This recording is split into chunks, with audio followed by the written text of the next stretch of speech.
السلام علیکم ورحمۃ اللہ وبرکاتہ۔ الحمد للہ الذی بیدہ ملکوت کل شیء وإلیہ رجع۔ اشہد ان لا الہ الا اللہ وحدہ لا شریک لہ الذي أسرى بعبده ليلا من المسجد الحرام إلى المسجد الأقصى وأشهد أن سيدنا ومولانا محمدا عبده ورسوله أما بعد قال الله تبارك وتعالى في القرآن الكريم أعوذ بالله من الشيطان الرجيم بسم الله الرحمن الرحيم سبحان الذي أسرى بعبده ليلا من المسجد الحرام إلى المسجد الأقصى الذي باركنا حوله لنريه من آياتنا إنه هو السميع البصير صدق الله العظيم۔ معزز سامعین کرام، میرے دینی بھائیوں اور عزیز ساتھیوں، میں نے آپ حضرات کے سامنے سورہ بنی اسرائیل کی ایک آیت تلاوت کی۔ سبحان الذي أسرى بعبده ليلا من المسجد الحرام إلى المسجد الأقصى، کہ پاک ہے وہ ذات جس نے اپنے بندے کو راتوں رات مسجد حرام سے مسجد اقصی تک لے گئے۔ وہ مسجد اقصی الذی بارکنا حولہ لنریہ من آیاتنا، جس کے ارد گرد اللہ رب العزت نے خیر و برکت رکھی۔ لنریہ من آیاتنا، تاکہ ہم ان کو اپنی جو ہے نشانیاں دکھا سکیں۔ انہ هو السمیع البصیر، اللہ رب العزت سنتا بھی ہے اور دیکھتا بھی ہے۔ تو میں آپ حضرات کے سامنے آج معراج کا واقعہ پیش کرنا چاہتا ہوں، اور بہت مختصر میں انشاءاللہ تعالی میں سمجھانے کی کوشش کروں گا۔ واقعہ یوں ہے کہ ہمارے اور آپ کے آقا جناب محمد رسول اللہ صلی اللہ علیہ وسلم ام ہانی کے گھر آرام فرما رہے تھے۔ رات کا وقت ہے، حضرت جبرائیل علیہ السلام اپنے ہمنوا فرشتوں کے ساتھ تشریف لائے اور جناب محمد رسول اللہ صلی اللہ علیہ وسلم کو جگایا، اور پھر وہاں سے آپ کو لے کر کے حتیم میں گئے۔ حتیم یہ بیت اللہ کا حصہ ہے، لیکن قریش کے پاس اتنا پیسہ نہیں تھا کہ وہ تمام کو باؤنڈری کر سکے، تمام کو ایک احاطہ میں لے سکے، اور انہوں نے ایک معاہدہ کیا تھا، ایک وعدہ کیا تھا کہ بیت اللہ کے تعمیر میں جائز پیسہ، ہم حلال پیسہ لگائیں گے۔ ان لوگوں کے پاس اتنا پیسہ تھا ہی نہیں کہ پورے کو باؤنڈری کر سکے، اور اس میں اللہ کی مصلحت دیکھیے کہ بیت اللہ کے اندر سب نہیں جا سکتا، بیت اللہ کے اندر ہر کوئی نہیں جا سکتا ہے، لیکن حتیم کے اندر ہر کوئی جا سکتا ہے۔ یہ اللہ کی مصلحت ہے۔ وہاں سے اللہ کے رسول علیہ السلام نے معراج کے سفر طے کیا حتیم سے۔ وہاں پر جبرائیل امین یہ تین حصے میں ہے، ایک تو زمینی سفر ہے، ایک آسمانی سفر ہے۔ تو زمینی سفر کو قرآن نے بیان کیا، درمیانی سفر کو حدیث میں ہے، اور آخری جو ہے وہ پھر قرآن نے بیان کیا۔ تو حضرت جبرائیل علیہ السلام جناب محمد رسول اللہ صلی اللہ علیہ وسلم کے سینے کو چاچ کیا، شق صدر کیا۔ حدیث میں ہے کہ یہاں سے لے کر کے یہاں تک کے حضور کے سینے کو چاچ کیا، اور خون کا ایک قطرہ بھی نہیں نکلا۔ جو آج ہم کہتے ہیں نا اوپن ہارٹ سرجری، جو آج ہم کہتے ہیں، تو خون کا ایک قطرہ بھی نہیں نکلا۔ اور پھر حضور کے دل کو جبرائیل امین باہر نکال رہے، اور حضور دیکھ رہے کہ یہ میرا دل باہر آ رہا ہے، اپنے دل کو دیکھ رہے خود حضور اکرم صلی اللہ علیہ وسلم۔ اور پھر جبرائیل امین اپنے ساتھ میں ایک شخص لے کر کے آئے تھے، اس میں علم و حکمت لے کر کے آئے تھے۔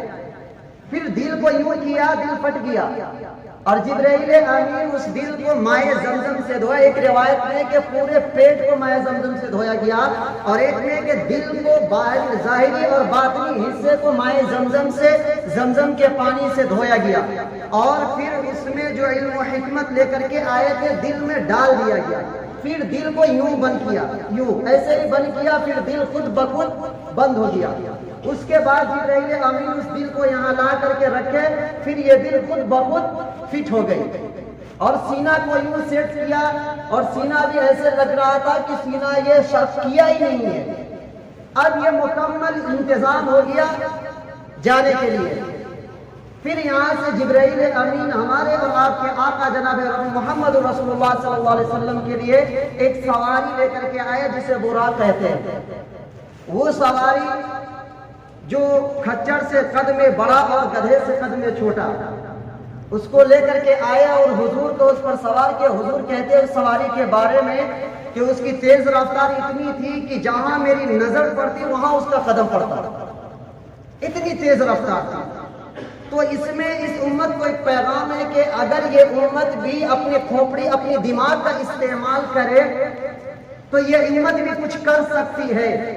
لیکن جب کسی قوم میں کسی امت میں جب خیانت اور بددیانتی پیدا ہو جاتی ہے تو پھر وہ بکاؤ مال ہو جاتی ہے، بھیڑ بکری کی طرح بکتے ہیں، انسانیت کے جنازے نکل جاتے ہیں.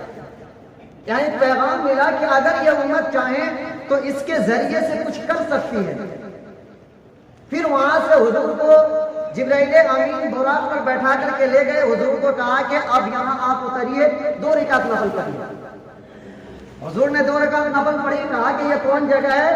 کہا کہ یہ آپ کی ہجرت کی جگہ ہے، آپ وہاں سے ہجرت کر کے یہیں آئیں گے. وہ کون جگہ ہے؟ وہ مدینہ الرسول، مدینہ جسے ہم آج کہتے ہیں. اس کے بعد پھر وہاں سے اٹھائے اور حضور کو لے کر کے چلے اور پھر کوہ طور پر گئے اور وہاں حضور سے کہا کہ اتریے 2 رکعت نفل پڑھیے. حضور نفل پڑھے. پھر پوچھے کہ یہ کون سی جگہ ہے؟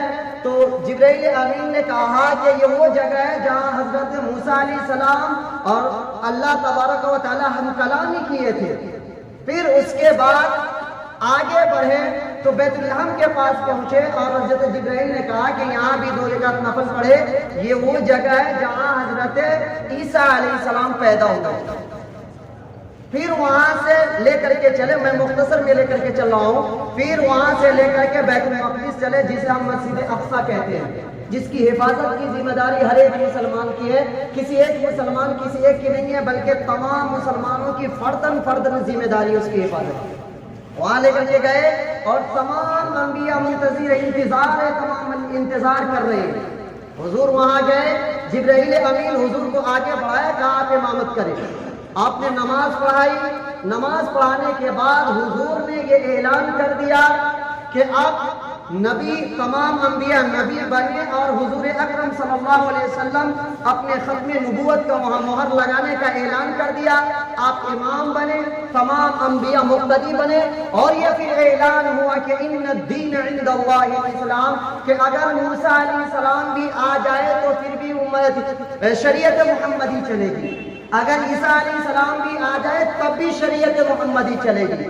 تو گویا کہ یہ اعلان کر دیا کہ خاتم النبیین ہے، اب اس کے بعد کوئی شریعت نہیں، شریعت محمدی ہے. اس کے بعد بیت المقدس کو بیت اللہ کے تابع ہونے کا اعلان کر دیا، جو بعد میں یہ ہوا. پھر وہاں سے حضور پہلے آسمان پر گئے. وہاں سے پہلے آسمان پر گئے. ایک قانون ہے کہ جب بھی ہم کہیں داخل ہوتے ہیں تو یہ قانون ہے کہ پہلے انکوائری ہے، اس کے بعد انٹری ہے. پہلے انکوائری کریں گے، اس کے بعد آپ کو داخلہ اندر کریں گے. پھر ادھر فرشتوں نے سوال کیا کہ آپ کون؟ جبرائیل نے جواب دیا کہ میں جبرائیل ہوں. پھر سوال کیا کہ آپ کے ساتھ کون؟ کہا کہ محمد رسول اللہ صلی اللہ علیہ وسلم ہے. کہا ان کو بلایا گیا؟ کہا ان کو بلایا گیا. پھر انہوں نے دروازہ کھولا، اہلا وسہلا مرحبا کہا. جی ہی دروازہ کھلا تو آپ دیکھ رہے کہ حضرت آدم علیہ السلام وہاں موجود ہے. پھر جبرائیل امین نے کہا کہ آپ سلام کریں، یہ آپ کے جد امجد ہے حضرت آدم علیہ السلام. پھر آپ نے سلام کیا. پھر آپ وہاں سے دوسرے آسمان پر گئے. یہاں حضرت آدم علیہ السلام نے بیٹے کا لفظ استعمال کیا. بیچ میں جتنے انبیاء ہیں سب بھائی کا لفظ استعمال کیا ہے، لیکن یہاں شروع میں اور آخر میں بیٹے کا لفظ استعمال کیا ہے. تو یہاں سے دوسرے آسمان پر گئے. دوسرے آسمان پر پھر وہی معاملہ ہے، حضرت عیسیٰ علیہ السلام سے ملاقات ہے اور حضرت یحییٰ علیہ السلام سے ملاقات ہے. پھر تیسرے آسمان پر گئے تو حضرت یوسف علیہ السلام سے ملاقات ہے. چوتھے آسمان پر گئے تو حضرت ادریس علیہ السلام سے ملاقات ہے. گویا کہ آپس میں ملاقات ہو رہی ہے اور باتیں چیتیں ہو رہی ہیں، نکل رہے ہیں. جب پانچویں آسمان پر جاتے ہیں تو حضرت ہارون علیہ السلام سے ملاقات ہوئی. چھٹے آسمان پر گئے تو حضرت موسیٰ علیہ السلام سے ملاقات ہوئی. اب یہاں حضور کہہ رہے ہیں کہ یہاں حضور کہہ رہے کہ میں جب گزر رہا تھا تو حضرت موسیٰ علیہ السلام رو رہے تھے، تو سبب پوچھا کہ آپ کیوں رو رہے ہیں؟ تو حضرت موسیٰ علیہ السلام نے جواب دیا کہ میرے بہت دنوں بعد ایک نوجوان کو اللہ نے نبی بنا کر کے بھیجا اور اس کی امت میری امت سے زیادہ جنت میں جائے گی، میں اس پر رو رہا ہوں۔ تو یہاں کوئی حسد نہیں ہے کہ حضرت موسیٰ علیہ السلام حسد میں رو رہے تھے کہ ان کی امت زیادہ جنت میں چلی جائے گی اور میری امت جنت، بلکہ امت کی محرومی پر حضرت موسیٰ علیہ السلام رو رہے تھے۔ پھر 7ویں آسمان پر گئے تو حضرت ابراہیم علیہ السلام وہاں موجود تھے، پھر ان کو سلام کیے اور حضرت ابراہیم علیہ السلام نے بھی یہی لفظ استعمال کیا، بیٹے کا لفظ استعمال کیا مبارکباد میں۔ پھر وہاں سے سدرۃ المنتہا پر پہنچے۔ یہ سدرۃ المنتہا، سدرہ کہتے ہیں بیٹے کو، اور منتہا انتہا کو کہتے ہیں جہاں بارڈر آخر ہو۔ یہاں سے جتنے فرشتے جاتے ہیں اس کا بارڈر ہے وہ، اور وہاں سے جو فرشتے آتے ہیں وہ سدرۃ المنتہا۔ اب وہاں گئے تو حضرت جبرائیل جو ہے وہ کہہ رہے ہیں کہ اب اس سے میں آگے نہیں جا سکتا، میرے اندر وہ طاقت نہیں ہے، میرے اندر وہ قوت نہیں ہے کہ میں اس سے آگے بڑھ سکتا ہوں، کیونکہ آخری ہے یہ، میں بارڈر کراس نہیں کر سکتا، کیونکہ میں ایک بارش بھی آگے بڑھوں گا تو میں جل کر کے راکھ ہو جاؤں گا۔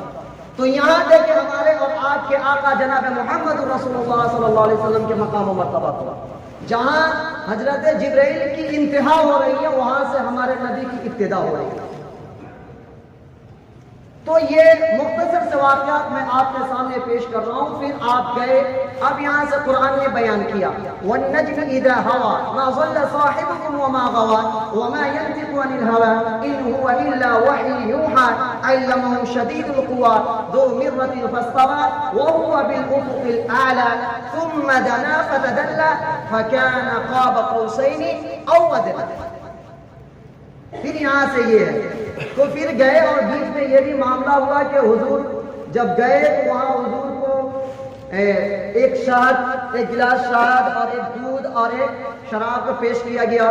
حضور نے دودھ کو پسند کیا، تو جبرائیل امین نے کہا کہ یہ آپ کی فطرت ہے اور آپ کی امت کی فطرت ہے اور ہمیشہ یہ آپ کی امت میں رہے گی۔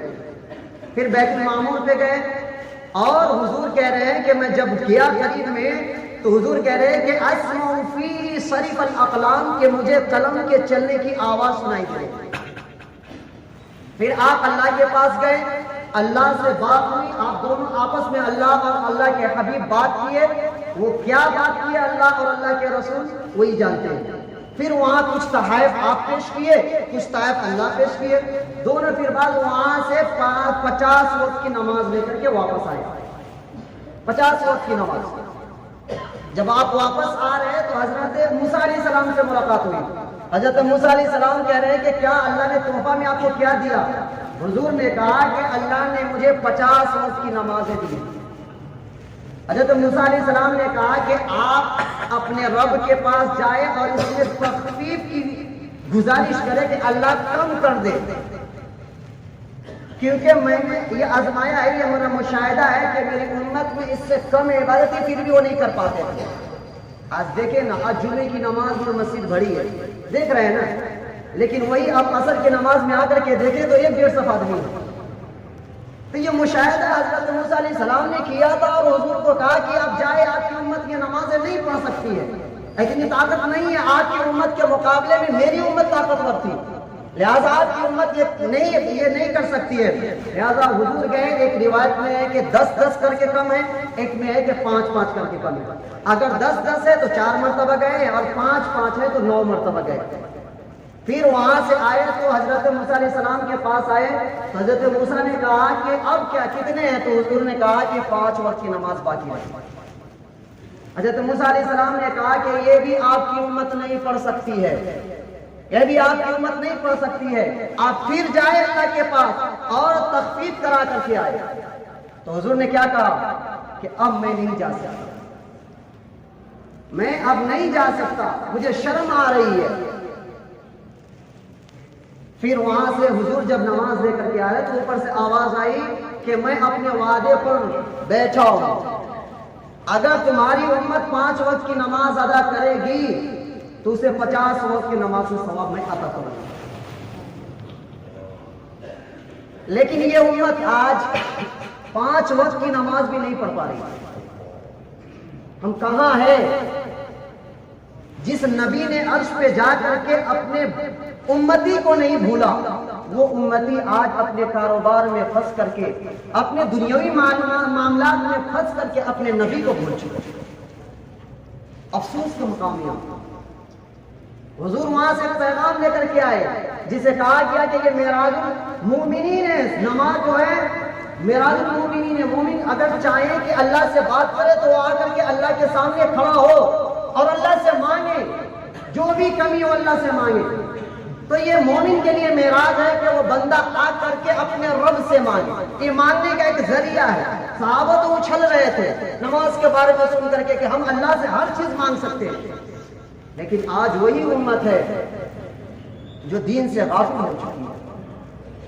آج دیکھیں نا ہم کہاں جا رہے ہیں، دن بدن کہاں جا رہے ہیں. ابتداد جو ہے ہمارے نوجوان ابتداد کے دہانے پر ہے. ہمارے نوجوان بچے جو ہیں وہ ابتداد کے دہانے پر. اس کو بچائے گا کون؟ اس کو سمجھائے گا کون؟ ضرورت اس بات کی ہے کہ ہم دین کو سمجھیں اور اپنے بچوں کو بھی دین کو سمجھائیں. تو انشاءاللہ یہ ارادہ کرے کہ ہم تو نماز نہیں پڑھ رہے ابھی، الحمدللہ ابھی نماز نہیں پڑھ رہے ہم. یہ 150 پر وہی آتے ہیں نماز پڑھنے کے، لیکن یہاں ارادہ کرے کہ انشاءاللہ تعالی اب یہاں سے جائیں گے تو نماز پوری پابندی کے ساتھ ادا کریں گے. میرے بھائی غفلت میں مت پڑو، غفلت میں پڑھ کر کے اپنی زندگی کو برباد مت کرو. یہ زندگی بہت قیمتی ہے، اللہ نے بہت قیمتی اس زندگی کو بنائی اور اپنی عبادت کے لیے بنائی. یہ دنیا کی زندگی دھوکے کی زندگی ہے. اصل زندگی تو آخرت کی زندگی، وہاں جا کر کے ہم اپنی زندگی کو سنواریں گے. یہاں کچھ کریں گے تبھی تو وہاں زندگی میں آرام پائیں گے، یہاں کچھ کریں گے نہیں تو جہنم میں جائیں گے. یہ تو فکس ہے، یہ تو فکس ہے کہ یہاں اگر ہم اپنی لاپرواہی سے زندگی گزاریں گے، اپنی خواہشات کے مطابق زندگی گزاریں گے تو وہاں وہی معاملہ ہوگا. اس لیے یہ نماز بہت قیمتی چیز ہے. اس نماز کے بارے میں کہا گیا کہ سب سے پہلے آپ سے سوال ہوگا تو کس چیز کا سوال ہوگا؟ نمازی کے بارے میں آپ سے پوچھا جائے گا.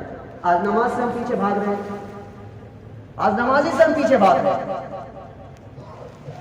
اب وہاں سے حضور آئے ام ہانی کے گھر اور حضور سارا واقعہ بیان کیا کہ میں مسجد حرام سے مسجد اقصی گیا، پھر وہاں سے آسمان پر، پھر وہاں سے جنت و جہنم کو دیکھا، پھر وہاں بہت سارے اللہ نے ہمیں تحائف میں نماز دیے، پھر میں لے کر کے آیا. تو انہوں نے کہا کہ آپ یہ واقعہ کفار سے مت کہیے گا ورنہ وہ مذاق اڑائیں گے، کیونکہ یہ رات کا سفر ہے. راتوں رات اللہ کے رسول کو اللہ نے اپنے پاس بلایا اور نماز دے کر کے پھر واپس کیا. یہ راتوں رات کا معاملہ ہے، تو یقین نہیں کریں گے، آپ کو مذاق اڑائیں گے.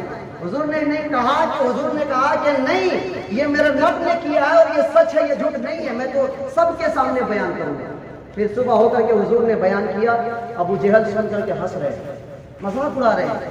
یہ کیسے ہو سکتا ہے کہ راتوں رات مسجد حرام سے مسجد اقصی گئے، آسمان پر گئے، پھر اللہ سے ملاقات کیے، جنت و جہنم کو دیکھیں، یہ کیسے ہو سکتا ہے؟ کیا آپ تمام مکہ والوں کے سامنے یہ بات کہہ سکتے ہیں؟ حضور نے کہا کہ بالکل میں کہہ سکتا ہوں. پھر تمام مکہ والوں کو جمع کیا اور حضور نے وہی کہا کہ میں یہ یہاں گیا تھا. اس میں ایک تاجر تھا جو مسجد اقصی میں گیا تھا اور انہوں نے ستون کو شمار کر کے آیا تھا کہ ستون کتنے ہوا. فوراً انہوں نے سوال کیا کہ اگر آپ سفر کیے تو آپ بتائیں کہ مسجد اقصی کے اندر ستون کتنے ہیں. انہوں نے یہ سوال کر دیا. اب حضور وہاں ستون شمار کرنے تھوڑے گئے تھے. اب حضور اچانک ان کے سامنے مسجد اقصی کو لا گیا، یہاں رکھ دیا. اب حضور دیکھ رہے ہیں ایک ایک ستون کو شمار کر کے بتا رہے ہیں کہ کتنے ستون. کفار وہ یقین کریں گے نہیں، وہ یقین کریں گے نہیں. اب یہ بات حضرت ابو بکر کے پاس لے کر کے گئے کہ ابو بکر تم کو معلوم ہے کہ تمہارے جو نبی ہے وہ کہہ رہے ہیں کہ میں مسجد حرام سے مسجد اقصی گیا ہوں، پھر آسمان کے سفر جنت و جہنم کو دیکھا ہوں، کیا تم مانتے ہو اس کو؟ کہا میں تو دل سے اس کو مانتا ہوں. تم یہ بات کہتے ہو، میں تو اس بات کو مانتا ہوں کہ میرے نبی پر آسمان سے وہی ہوتی، اس کو بھی میں مانتا ہوں.